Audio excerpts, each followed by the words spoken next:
소명이란 우리의 삶 속에서 하나님의 거룩한 가치를 드러내는 것을 소명이라고 말합니다. 하나님의 부르심이라고도 말하죠. 하나님께서 우리를 부르실 때는 다음과 같은 5가지 조건이 있을 때 일반적인 소명이라고 말합니다. 첫 번째는 한번 잘 들어보십시오. 자기 자신이 어떤 일을 할 때, 하나님의 일을 할 때 이것이 하나님의 일반적인 부르심 소명인가 아닌가 판단하는 5가지 기준입니다. 첫째는 자기 자신이 그 일을 좋아하는가, 두 번째는 그 일을 잘하는가, 세 번째는 남들도 잘한다고 말하는가, 네 번째는 하면 할수록 그 일이 성장하는가, 다섯 번째 그 일은 하나님 앞에 의로운 일인가. 이 5가지 조건이 있어야만 일반적인 부르심, 소명이 되고 하나님 앞에 거룩한 가치를 드러낼 수 있다는 것입니다. 사람들은 다 마음속에 자기 자신이 좋아하는 일을 하고 싶어하는 마음들이 다 있죠. 또 잘하는 것을 하고 싶은 마음들이 있습니다. 그런데 어디 인생이 그렇습니까? 어떤 때는 내가 싫어하는 일도 할 때가 있고 또 내가 못하는 일도 해야 할 때가 있다는 사실이죠. 그래서 특별한 은총이, 특별한 소명이 또 따로 있다는 사실 아십니까?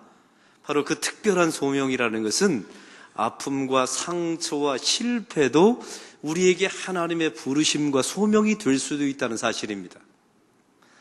그러면 이 실패와 아픔과 고통 자체가 하나님의 소명은 아닙니다. 그러나 우리 삶 가운데 실패를 당했어요. 아픔을 겪었습니다. 그리고 어떤 경우에는 고통을 당했어요. 그런데 그 고통을 당하는 도중 속에서 시간이 많이 지난 후에 하나님 앞에 새로운 해석을 하게 됩니다.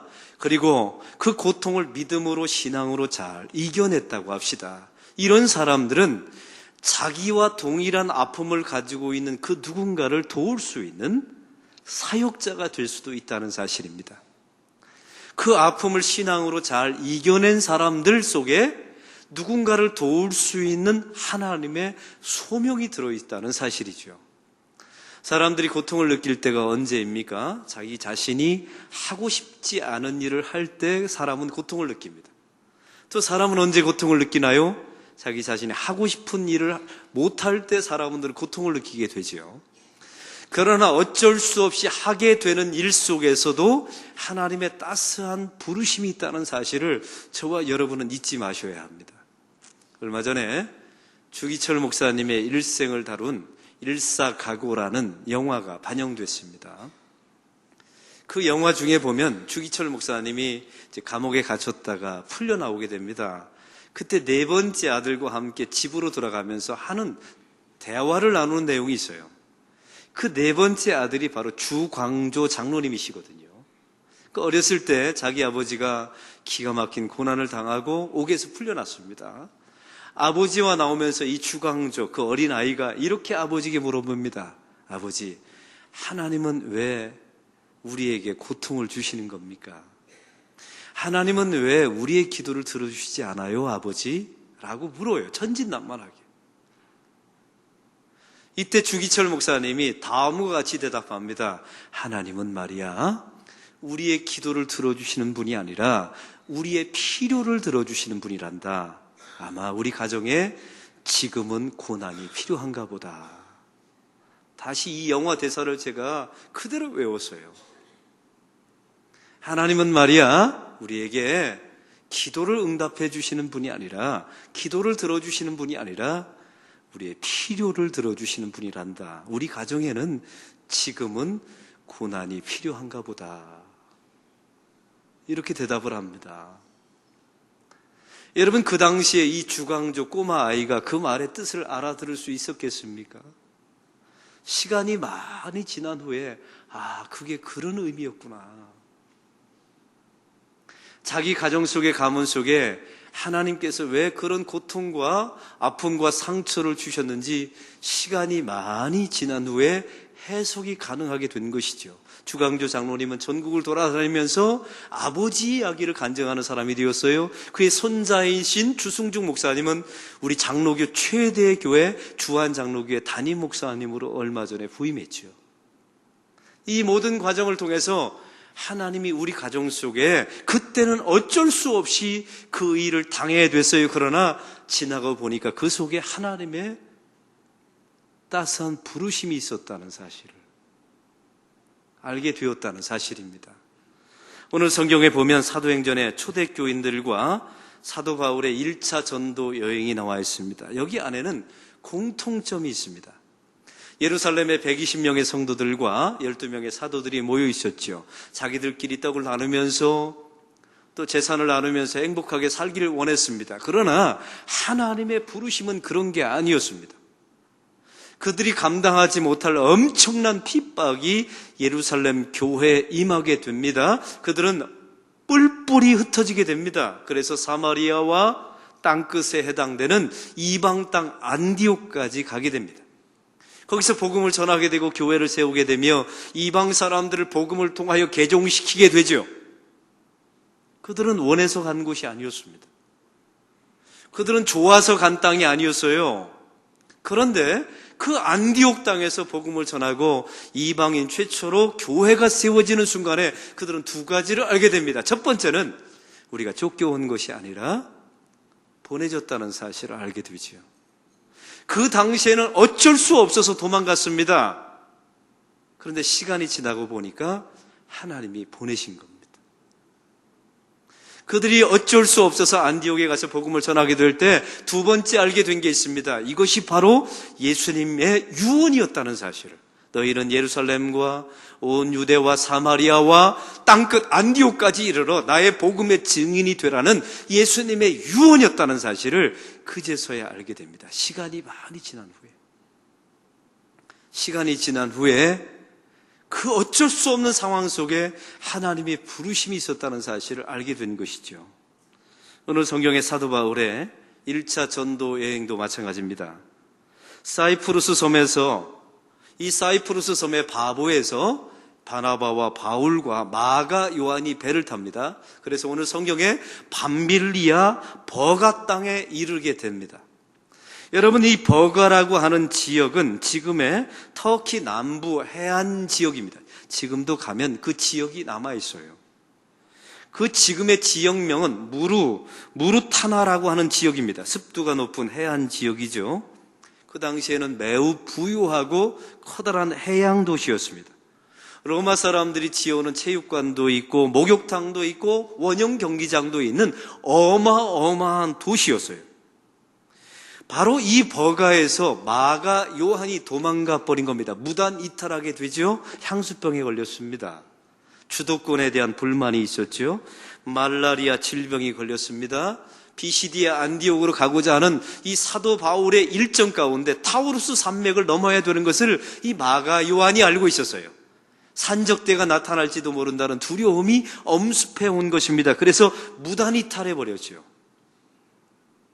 그런데 여기서 가장 중요한 게 있어요. 마가 요한이 도망간 것은 중요한 게 아닙니다. 본래 도망갈 사람은 본래 도망가요. 황장엽 씨가 우리나라 망명했을 때 김정일이가 얼마나 열받았는지 뭐라고 말했다고요? 배신자요? 갈 테면 가라. 그렇게 말했다면서요? 본래 교회 공동체나 세상도 마찬가지입니다. 갈 사람은 본래 가는 겁니다. 여기서 가장 중요한 것이 무엇일까요? 바울과 바나바는 비시디아 안디옥까지 끝까지 갔다는 사실입니다. 그런데 여기서 이상한 점이 있어요. 이 버가는 밤빌리아의 수도입니다. 커다란 해양 도시죠.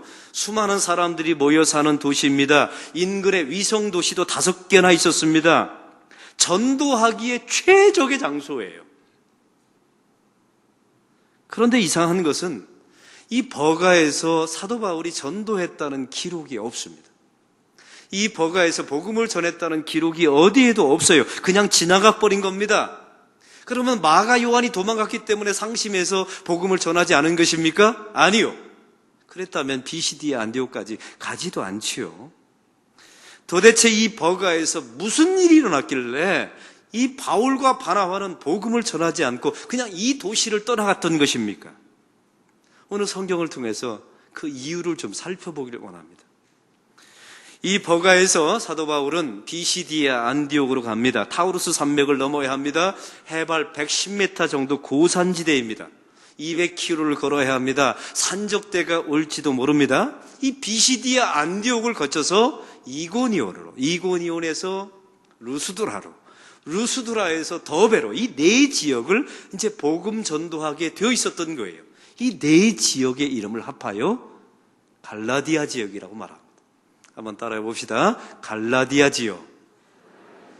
여러분 어디서 많이 들어봤지요? 갈라디아? 이것은 사도 바울이 나중에 이 네 지역에 선교를 하고 돌아와서 이 네 지역에 비시디아, 안디옥, 이고니온, 루스드라, 더베를 향하여 편지를 쓰게 됩니다. 그게 바로 갈라디아서예요. 그러면 갈라디아서 4장 13절에 보면 사도 바울이 왜 버가를 떠날 수밖에 없었는지, 왜 버가에서 전도하지 못하고 비시디아 안디옥으로 갈 수밖에 없었는지에 대한 이유가 나와 있습니다. 갈라디아서 4장 13절을 제가 읽겠습니다.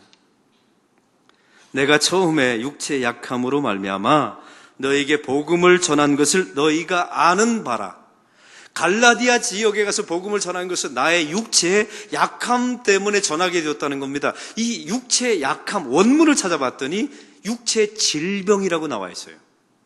그럼 어떤 분들은요, 그거 바울에게 있었던 사단의 가시 때문에, 그 간질병 때문에 그런가 보다라고 생각합니다. 오늘 그런 이야기가 아니에요. 오늘 성경은 역사학자들이 말합니다. 이 버가는 습지대였습니다. 해안가였습니다. 그래서 말라리아가 성행했지요. 마가 요한도 말라리아에 걸렸습니다. 여러분, 그 마가 요한만 걸렸겠습니까? 바울도 분명히 이 지역 버가에서 풍토병이 걸릴 수밖에 없었다는 겁니다. 당시에는요, 이 말라리아에 걸리면 치료제가 없었어요. 치료 방법은 딱 한 가지였습니다. 그 버가와 정반대되는 환경을 가지고 있는 곳에 가서 요양하면 되는 겁니다. 바로 그 지역이 어디냐면, 여기는 습지대 낮은 지역입니다. 모기가 많아요. 습도가 높습니다. 그럼 정반대 지역은 바로 비시디아 안디옥이었던 겁니다. 고산 1100m입니다. 습도가 없어요. 날씨가 선선합니다. 당연히 모기가 없겠죠. 이 사도 바울은 비시디아 안디옥에 가서 복음 전하고 싶어서 좋아해서 간 곳이 아닙니다. 이 버가 땅에서 복음을 전하고 싶었겠죠. 그러나 풍토병이 걸렸어요. 그래서 어쩔 수 없어서 간 곳이 바로 비시디아 안디옥이었습니다. 우리의 인생과 비슷하지 않습니까? 우리가 어떻게 좋아하는 일만 하면서 합니까? 여러분의 직업은 정말 좋아하세요? 여러분 잘하십니까? 이렇게 물어보면요, 얼굴이 어두워져요. 왜냐하면 좋아서 자기 직업하고 잘해서 자기 직업하고 이런 사람들이 많잖아요. 하나님의 사역도 마찬가지입니다. 좋아하고 잘하고 이런 것만 내가 맡고 내가 좋아하는 사람만 만나던가요? 어쩔 수 없이 만나야 되는 사람도 있고 어쩔 수 없이 해야 되는 일도 있고 어쩔 수 없이 가야 되는 직장도 있습니다. 저와 여러분의 인생과 이 사도 바울의 인생이 비슷해요. 어쩔 수 없어서 하는 인생 말이죠. 비시디아 안디옥에 갔습니다. 유대인들이 있죠. 회당에 들어가서 복음을 전하게 되는데 어쩔 수 없어서 요양 간 겁니다. 근데 사도 바울이 할 수 있는 것은 복음 전하는 것밖에 없지 않습니까? 그래서 사도 바울이 비시디아 안디옥에서 설교합니다. 그 설교는 사도행전에 나와 있는 3대 설교 중에 하나예요.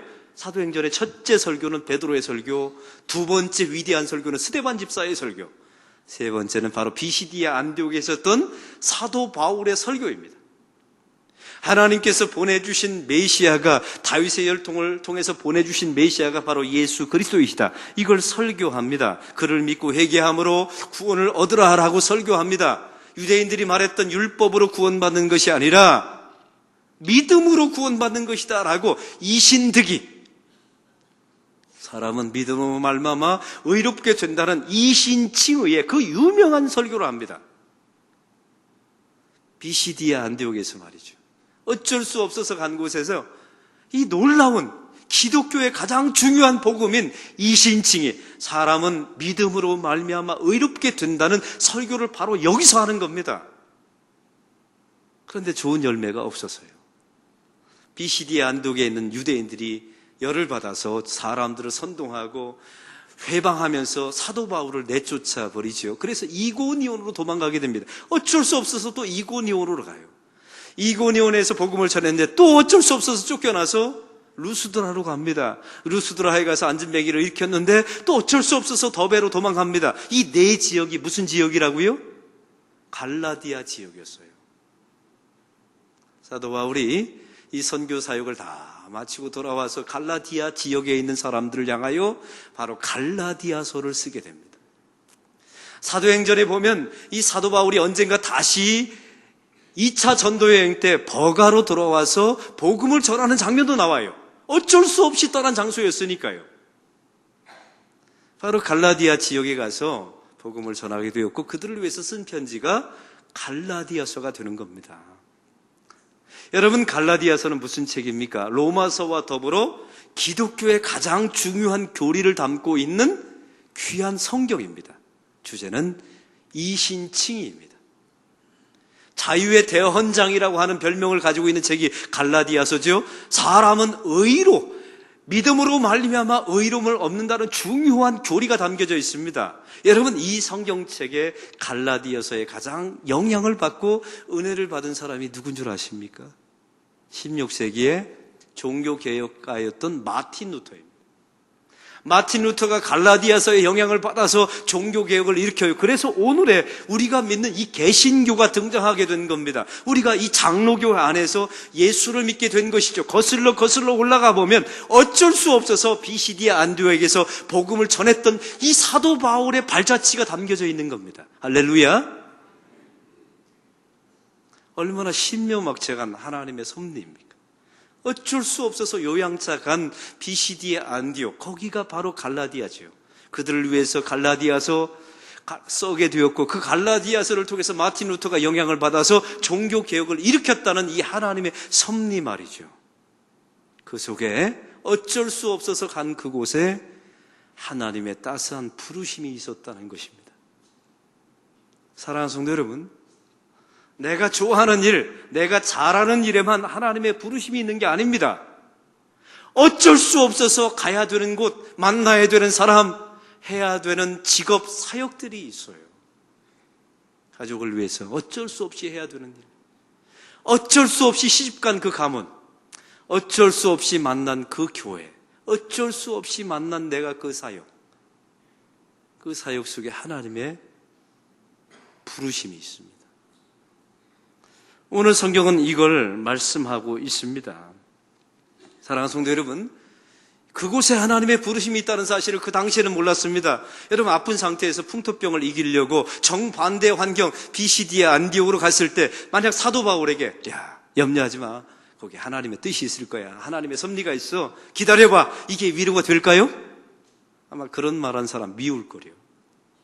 자기는 암에 걸려서 시커러 힘든데 하나님의 섭리가 있어, 이런 말하는 사람이 있으면 여러분 마음속에 무슨 말이 생겨요? 너도 한번 그럼 걸려봐, 이런 마음들이 있지요.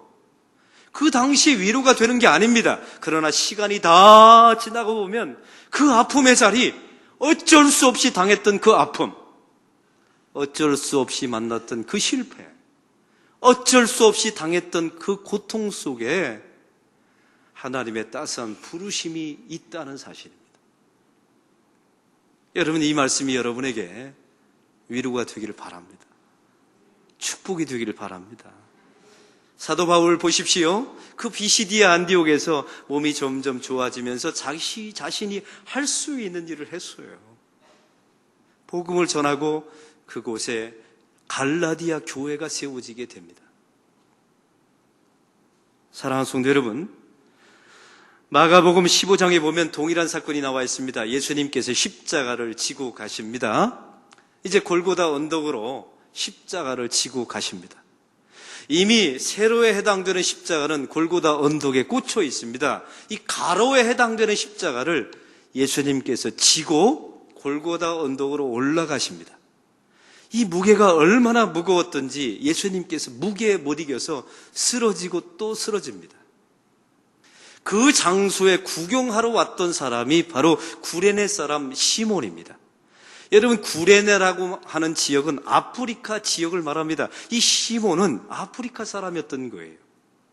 개종한 그리스도인이었습니다. 마침 이때가 6월절입니다. 디아스포라 유대인이었기 때문에 그 절기를 맞아요 예루살렘 땅에 하나님 앞에 예배하러 찾아온 겁니다. 그런데 자기들 앞에 이런 소식이 들리는 거예요. 자칭 메시아라고 말하는 사람이 골고다 언덕에 십자가를 지고 올라간다는 소식을 듣습니다. 구경하러 온 겁니다.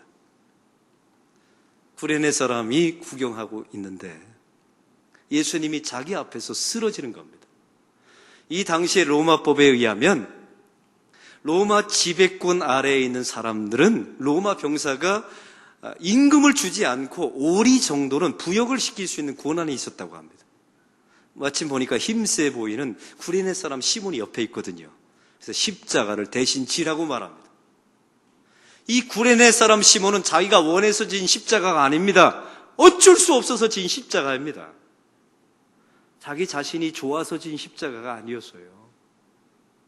어쩔 수 없어서 떠밀려서 진 십자가였습니다. 그리고 예수님은 십자가에 올라가서 죽음을 맞이하게 되죠. 성경은 여기서 끝나는 줄 알았습니다. 로마서 16장 13절에 보면 갑자기 이런 말씀이 나옵니다. 사도 바울이 이렇게 말하죠. 주 안에서 택하신 루포에게 문안하라. 여러분, 그런데 이 루포에게 문안하라고 사도 바울이 편지를 씁니다. 로마 교회에게 말이죠. 그 루포가 누군 줄 아십니까? 루포의 아버지가 구레네 사람 시몬이었습니다. 구레네 사람 시몬은 어쩔 수 없어서 원치 않는 십자가를 졌어요. 그러나 시간이 지나고 보니까 자기 아들이 사도 바울의 동역자가 되어 있던 겁니다. 여러분, 이게 우연입니까? 그 고통 속에 어쩔 수 없이 진 십자가 속에 하나님의 부르심이 있었던 것이죠. 루포의 어머니를 사도 바울이 이렇게 말합니다. 이는 내 어머니라. 여러분, 사도 바울이 그렇게 말할 사람이 아니에요. 유일하게 루포의 어머니에게만 이는 내 어머니라. 얼마나 사도 바울을 많이 잘 돌봤으면 내 어머니라고 말했을까요? 그 루포의 어머니가 누굴까요? 구레네 사람 시몬의 아내였던 것입니다.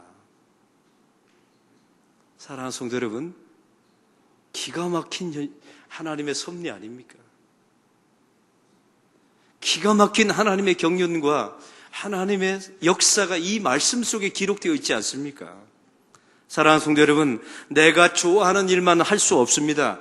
내가 좋아하는 사람만 만날 수 없지요. 어떤 때는 내가 싫어하는 사람들과도 어쩔 수 없이 함께 일해야 되고 함께 만나야 합니다. 어떤 때는 내가 잘하는 일만 할 수 없습니다. 내가 못하는 일도 해야 되는, 어쩔 수 없이 해야 되는 경우가 있어요. 직장도 마찬가지입니다. 어쩔 수 없이 다녀야 되는 경우가 있지요. 그러나 그 속에 짜증내고 그 속에서 불평하며 살면 그건 잃어버린 시간, 빼앗긴 시간을 사는 겁니다. 대신 이를 악물고 견디십시오. 버텨내십시오. 그리고 기다리십시오. 그러면 이 루포, 사도 바울의 동역자가 되었던 이 루포가 시간이 많이 지난 후에 내 아버지가 골고다 언덕에서 어쩔 수 없이 졌던 그 십자가의 의미가 무엇인지를 알게 되는 시간이 반드시 오게 될 줄로 믿습니다.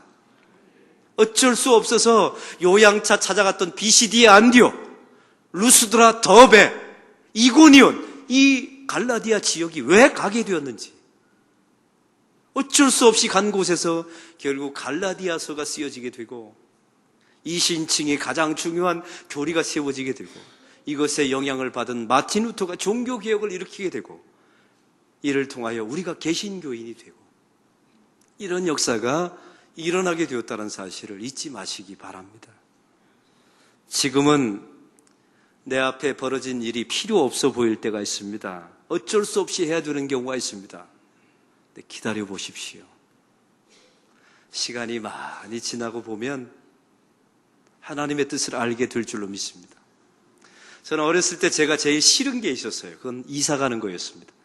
저희 아버지가 시골교회 목사님, 전도사로, 또 심지어 저는요, 아버지가 신학교 다닐 때 그 가정을 꾸려갈 수 없으니까 저를 외갓집에다 맡긴 적도 있어요. 눈칫밥 3년 먹고.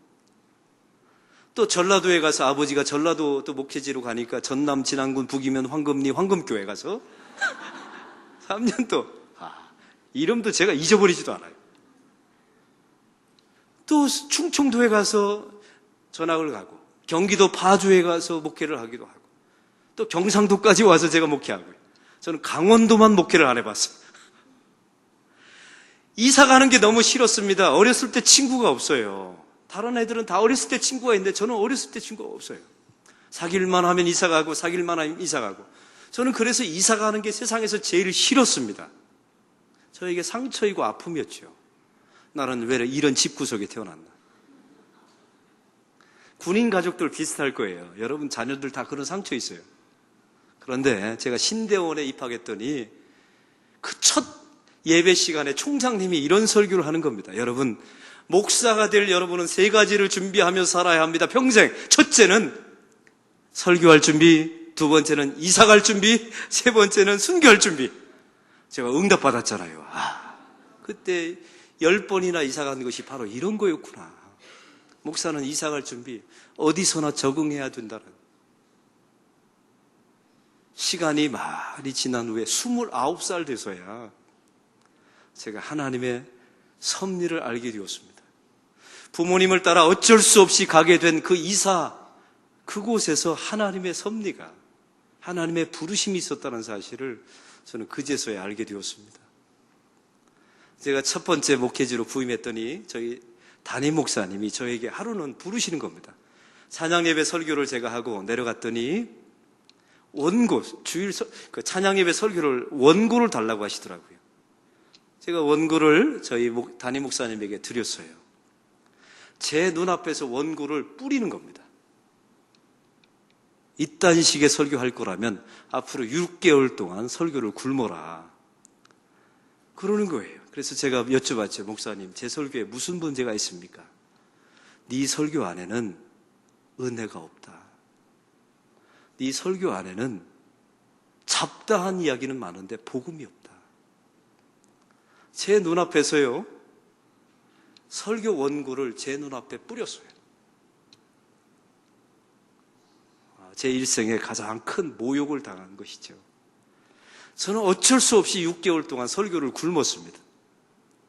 그리고 제 설교 원고를 꼼꼼히 살펴보았지요. 살펴보았더니 은혜가 없더라고요. 그 안에 복음이 없었습니다. 그래서 오늘도 설교를 준비할 때마다, 지금도 설교를 준비할 때마다 저는 지금도 생각합니다. 제 설교 안에 은혜가 있는가? 복음이 있는가? 그때는 어쩔 수 없이 6개월 설교를 굶었지만 그게 오늘의 이 윤동일 목사를 만들어낸 것입니다. 그 아픔 속에, 그 어쩔 수 없는 상황 속에 하나님의 부르심이 있었던 것입니다. 이게 저만의 이야기겠습니까? 여러분도 오늘 예배를 마치면 세상 속에 나가 어쩔 수 없이 장사하고, 어쩔 수 없이 여러분 가정 속에 살고, 어쩔 수 없이 해야 되는 일들이 있을 것입니다. 오늘 사도 바울처럼 의미가 뭔가, 뜻이 뭔가 이런 거 생각하지 마세요. 다른 사람의 이야기도 듣지 마세요. 그냥 여러분이 할 수 있는 일을 꾸준히 하십시오.